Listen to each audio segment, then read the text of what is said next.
Sound speeds. And by now, I'm sure you've already seen the title of this video, and at least some of you are asking, what does this video have to do with sound? Well, I've been watching a lot of product reviews lately, and interviews, and even video podcasts here on YouTube. And while this information is dedicated to you sound people, because I know that at least some of you are having issues with this, it is something that you can use in any area here on YouTube with your videos. Hence, the reason why I'm making this video. Just because there is a release date on every video on YouTube does not mean that your video information has to be dated. And here's what I mean. Let's say I was doing a weekly podcast on YouTube.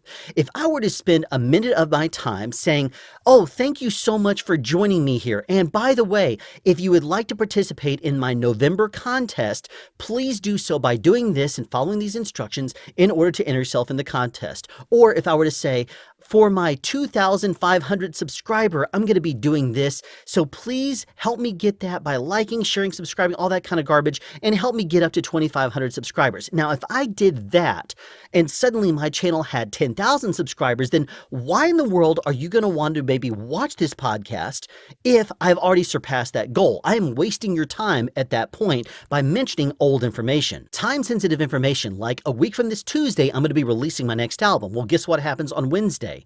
You're within that week, and then anybody who watches your video is going to be saying, oh, well, a week from this Tuesday. But how long is this going to end if the video is on YouTube forever? Well, the same thing applies if you date it and say, by December 1st, you better be doing this or subscribed or whatever for my contest. Guess what happens after December 1st? Or even worse, what happens if this video stays up there for 5 years and suddenly someone says, oh, cool, I can participate in this contest and maybe win a free microphone. But then they look down below and they realize your video was released 4 years ago. Now, some of you may be saying, well, wait a minute, I just did a 2-hour live stream the other day and I had 50 people watching, and I don't want to lose 100 hours of time towards my 4,000 hours that I need to monetize my channel here on YouTube. So I don't want to go private on this video because I want people to watch it. Well, guess what? If you make your information not dated, timeless, so to speak, people are probably going to watch it longer. So cut out the rest. But how can you do it without taking down your video and losing all the time? Here's where YouTube has your back. They have a trim tool that allows you to edit your video on the YouTube server without having to do anything more than cut out the information that is no longer applicable, like dated material. And yes, I've used this trim tool on at least a few of my videos here on Sound Speeds, and you can spot them now that I pointed that out because it is a straight cut. Since the beginning on Sound Speeds, I've done one of 3 transitions, which I now refer to as my signature transitions, between segments. Between this segment and this segment, I will put a circular wipe that is either blue or white, or it will be a flash frame. And that's been from the very beginning. But if it is a straight cut, you can assume, and probably accurately, that I use the trim tool for it. In order to show you how easy it is to use the YouTube trim tool, I'm going to pull a couple of videos from YouTube, show you the dated content and how easy it is to remove. Actually, I shouldn't do that. What I should do is turn myself into an annoying streamer and put a video out there on YouTube that people who watch the video later are not going to care anything about certain parts of it. And then we will edit that video. So you tell me, am I capturing the essence of this annoying streamer the way that you've seen online? Is this on? Is it streaming? I can't tell. I don't see a red light over there. Hey there, Wandering Walrus. Thanks for joining me. I'm going to give this about 10 minutes and then we'll start our stream. In the meantime, how are you guys doing out there today? Thanks for joining. Yeah, I can't tell if... Yeah, I think I'm streaming. Is it streaming? Say in chat if you see that I'm streaming. Okay, great. Okay, blah, blah, blah, blah, blah. You don't need to hear all this, so let's fast forward and hit play. Well, it's been about 15 minutes. Might as well start our show. Thanks for joining me. Get ready in 5, 4, 3... Sound Speeds. Welcome to the live show. In this episode for you film industry people, the DPA 6060, and if it is indeed worthy of replacing all the other lavalier microphones in your sound package with. And for you podcasters, the Fifine K6 and K8. Is it good enough for you to bring in for new guests? And if you are budget conscious, is it the best choice for you? For you people in studio land, the Neutrik EMC connectors, is it worth you replacing all the connectors on all of your cables with the EMC connectors, or you're not going to see that much benefit for that overhaul and price? All of this and more in this episode of Sound Speeds. First, let me thank everybody for participating in the contest that we were running and just finished yesterday. Don't forget that if you did indeed write your favorite episode of Sound Speeds in the comments of any of my videos that I've released in the month of November up until November 15th, then I thank you very much for your participation, and will be thanking you by giving you a $25 gift card to the sound vendor of your choice or Amazon. And as a reminder, all you had to do for this particular contest was write in the comments of any of my videos released in November and tell me the favorite episode of Sound Speeds that you have released, that I have released so far. And that's all you had to do. But I digress. Let's get started. The DPA 6060 microphone was released in... And let's fast forward again. Come on, let's go. Okay, hit play. So hopefully that has armed you with enough information to make the best decision possible for your studio. Whether you decide to upgrade to some or all Neutrik EMC connectors, remember that there's links down in the description so that you can get the best deal possible for them. And as always, every few days we release another tips and tricks video on the Sound Speeds YouTube channel. But in the meantime, thank you for joining me for Sound Speeds Live. And be sure to tune in every week at the same time for more sound advice. Okay, well, thanks for joining me. I see there's 16 questions here. We're going to go ahead and answer those, so thanks for sending those in. So let's get started. Happy Walking Walrus asks, yeah, we're going to want to trim this video up. And if you have a video you want to trim, start at your YouTube page. In my case, it is youtube.com/soundspeeds. In the upper right-hand corner, you're going to click on the button and then go down to the Creator Studio. From here, you're going to see a list of your videos, and if you don't see them there, then you can always click on the Video Manager. But what you're going to watch for is that Edit button. Now I'm going to go to the Video Manager and show you that inside of there, you find the video you want to edit, and it also has an Edit button next to it. But you notice there's also a downwards arrow. Well, if you click on that down arrow, it's going to have an option for enhancements. Now, this is only in the Video Manager mode as of the time of this video. But we're going to show you also, if you click on Edit, you can get to enhancements from there as well by clicking at the top of the video on the screen right now. Now, you'll see options to do custom blurring, blur faces, or trim your video right here. Let's click on that. And now we're inside the trim tool. We don't need to watch the whole video. We know that there was a bunch of live stream garbage going on at the beginning, and somewhere in, about this time of the video, I do my official intro, and that's where I really want to start my video. So let's take it from here and see where we are. 5, 4, 3.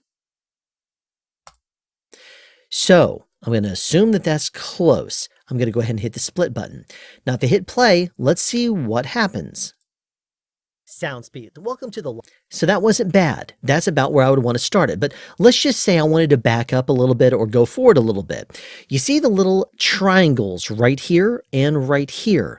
That allows you to advance and notice tenths of a second. So if this is a 30 frames a second video, then it's going to advance or, forward or backwards 3 frames. If I upload a 60p video, it's going to advance 6 frames, which is still a tenth of a second.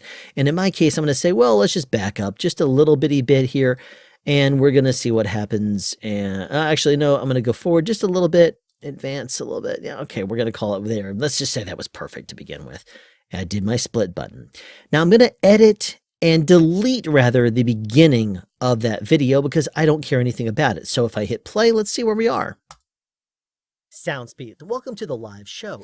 Now, I usually leave a little bit of a gap at the beginning of my videos because if I start it from the first word, on some systems, it cuts out about the first half a second of your audio and video while it's kind of buffering it and playing it. And I don't like it to cut off any of my video. So I always start my videos about a second and a half into my audio and video. So that way, at least you'll catch my video from the very beginning in the fade up.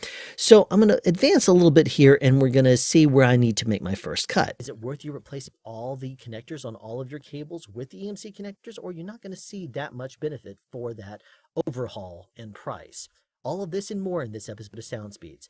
First, okay, so we don't need to be talking about the contest that we ran, the fictional contest for this video. So I'm going to zap back a little bit and find at the start of the point when I start to deviate in and start talking about the contest. So let's hit play here. And price. All of this and more in this episode of Sound Speeds. So I start to kind of take an intake of breath. If I want to cut that out, I'm going to hit split and maybe back up a few frames. So let's do that and see what happens. If I hit play, what happens? First, let me thank everybody for participating in the contest that we were running and just finished yesterday. Let's get started. The DPA 6060 mic. Okay, the DPA 6060 is obviously the start of my content. You heard my intro, so I'm going to back up a few seconds. I'm going to find the beginning of that. You had to do, but I digress. Let's get started. So I'm going to go ahead and take it from the intake of breath right there. And I'm going to hit the split button, and I can pretty much assume that that is dead in the water. I'm going to delete the inside of that. Remember that little delete button right there. And now I'm going to hit play. Be sure to tune in every week at the same time for more sound advice. Okay, I'm going to hit the split button and then back up a little bit, and I can tell that my face looks down. All right there. I'm going to call the end of my video, and from here, I'm going to click on the little segment I want to delete at the end and hit the delete button. From here, I can hit done, and it's going to piece it together and say that from about 3 minutes, which, since I did a lot of fast forwarding through it, that's actually the total time that is important to me, is about a third of it in this particular example. But normally it would be much longer. I'd be cutting off maybe 15 minutes at the beginning while I waited for my people to arrive, or 15 minutes at the end while I answered questions or whatever. Basically, if you are cutting out any content, you're going to want to do this editing and trim tool. Now, I'll go over in a couple of seconds a little bit about what you can use this for. So from here, you have a few choices. You can either revert back to the original, which undoes everything you've already done, save it as a new video, which basically is performing an edit on this video and then uploading it as a brand new video with brand new stats, 0 views, that kind of thing. Or you can hit save, and that overwrites the video you just got through editing with these changes. And if you are curious about if this is going to be an effective edit for you, then remember the little bitty times, and I'll go back to the trim tool for a second. See these little times down here when you hit pause on something like that? You have all of these, stop talking. These times right here, you can forward or back, go forward or backwards based on those times. And you can note right there what those times are. And when you do, you can see where your edits would be and go back and duplicate them. I'm going to go ahead and say this is perfect. I'm going to hit done on it right now. Actually, I'm going to go forward because that's about where it was. Now I hit done, and I'm going to go ahead and stop. I'm going to save it. So it says it may take a while to convert, and that's fine because we're going to be watching it from the screen as it's preparing. So save the video in place, save it, and yes, now it is performing the edit in progress, as it says. So now let's talk about a few of the reasons you might want to use the trim tool on your videos. Obviously, to censor something out, or to get rid of something you're not proud of. If maybe you had a falling out with somebody who had a segment in one of your videos and you want to just remove all those segments from your videos, then obviously you can. What else could you possibly want to get rid of? Well, let's say you're talking about participating in the future. You have the current month. Let's say it is November 2018, like it is at the time of this video. Anything after November 2018 is going to be in the past. So if I say, well, before the end of this month, join my contest. Well, if you're watching this in December or any time in the future, then it's obviously information in the past and doesn't need to be in the video because it doesn't pertain to the viewer anymore. So get rid of it. The results of a recent contest you ran. After a little while, people don't care about that unless they really want to hear their name, or you do something and you might want to share the viewer's name in the future, or your Patreons or something like that. You might also want to get rid of any time-sensitive information, like if you're talking in your video about voting and it's not information that's going to be pertaining to all future elections. Let's say you're saying that the polling place is going to be open on this specific date, like November 6th. Well, next year, the year after that, and the year after that, it may not be November 6th. So you might not want to specifically keep that in there after November 6th because it doesn't pertain to that particular date anymore. And you could consider that misleading because if someone says, oh yeah, there is an election coming up. Oh, it's on November 6th. They could be confused if they miss their polling day. And you don't want to do that and cause someone to miss out on the opportunity to vote. And the same kind of thing might be good for recommendations, like Black Friday at the time of this video is coming up. And I could say, well, do a Black Friday, like best list of things to watch out for. Well, if one of those happens to be a computer name, and 5 years in the future, it's kind of embarrassing that you're recommending such an old computer part because you know how quick technology moves, then you might want to either trim that part out if you don't go private on the video, or get rid of it altogether, edit those parts out, whatever the case may be. You'll know what to do with your own video. And obviously, cutting out the beginning chitter chatter on the live streams, that's another reason, in addition to censoring and that kind of thing. But also, if you happen to have extra long black at the beginning or end or something like that, because in editing, you accidentally pulled something in there and there's extra stuff at the beginning or end, and you're like, oh no, I didn't mean to have that in there. Trim that stuff out. Post-stream questions and answers, that kind of thing. Just basically anything that prevents your YouTube video from remaining timeless. Get rid of that stuff so that way timeless is always great for YouTube. Timeless is where it's at. I'm going to refresh because it's been a little while, and now notice that it no longer says edit in progress. I'm going to hit edit and go in and see what happened to my video.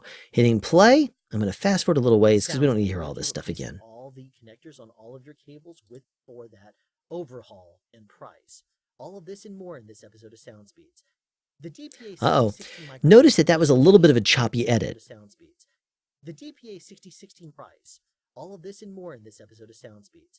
The DPA 60. So I should take out that breath that starts off in my second edit. Now, as long as you go in at least pretty quickly after you did your recent trim, you can hit enhancements, and if you wanted to, you could, when you enter your trim tool, hit the clear button and completely undo all of your edits. But I don't want to do that. I want to go back in and just kind of trim out my edits just a little bit. So I'm going to hit enhancements again, and then hit trim, and now it's back to normal because I did not save it. Stop talking, geez. So this out edit was fine. What I'm going to do though is I'm going to modify this one and go a little bit forward and hopefully take out a little bit of that breathing before I started talking.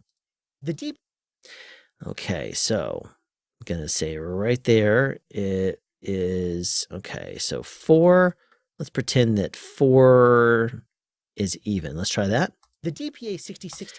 Okay, that looks pretty good. I'm going to hit done, and now I'm going to hit save again, and let's see what happens this time. So now that the trim is complete, let's watch our video. Haul and price. All of this and more in this episode of Sound Speeds. The DPA 66. It's a little on the tight side, but it should be just fine. Let's watch our ending. Every week at the same time for more sound advice. That would be fine, and if it was a regular outro, then it would have my music on there. Let's watch the beginning. Sound Speeds. Welcome to the live show. So this trimmed video would be great on my channel if this were a real video. I think you'll agree with me that that was very easy. So if you happen to know of any of your YouTube videos that have dated content on the inside, consider going back and trimming out those dated parts, making your videos timeless forevermore. And on that note, if you are wanting to say something that kind of pulls attention to a time frame, but you don't want to date your video in the future, consider saying something like, at the time of this video, blah, blah, blah. That's going to help your video remain timeless without pulling attention to the fact that it's dating your video. And that way, your video remains something you don't have to trim in the future and the content still remains viable. So keep this in mind because that is sound and other kinds of advice.